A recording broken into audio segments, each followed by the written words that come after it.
هاي بزاف ديال البنات كيعجبهم هذا لو ستيل، ولكن مع الاسف كنلقاوه غالي. داكشي علاش قررت نخيطو عند واحد الحبانه نوريها لي موديل، وهذه هي النتيجه اللي كانت. حرفيا طلعوا واعرين. خديت 4 ديال لي كولور، الوان ترابيه خريفيه اللي غادي تجي مع كلشي.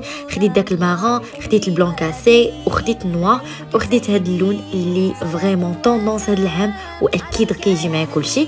دونك اول طريقه كيفاش تلبسوا مع الابيض، عاودت لبستوه مع لو نوار. يعني حاولت ندير لكم طريقه سهله باش تزعموا على هذا لو ستيل ويجيكم براتيك، حيت هو بصح براتيك. يعني غتقدروا تلبسوه بارطو وتدخلوا عليه اللوينات اللي بغيتو. بيان سور البنات اللي عندهم بحال هاد لي روب اللي كيجيو لاصقين سواء في الباج في البيض ولا النوار. بالنسبه لهاد الكتيوات راه هي كانت خيطاتهم ليا داك العام، داكشي علاش درتهم كلهم في يدي وحده باش ما تلفوش وتمشيو لادريس وحده. دونك هاد الكتيوات مهمين بزاف، كيردوا اللبسه واعره وكتبان شيك. وحتى البنات اللي كيلبسوا ان ستيل كاجوال ديال لي جين، راه حتى نتوما فكرت فيكم وشوفوا كيفاش جا هاد لو ستيل فريمون نقي وزوين وغيتقام عليكم بواحد الثمن اللي زوين. دونك غنخلي لكم لاباج ديال هاد البنت تحت لا فيديو، وهاد لا فيديو خصها تبقى عندكم حيت غتفيدكم بزاف هاد الفتره اللي جايه. بيسويات.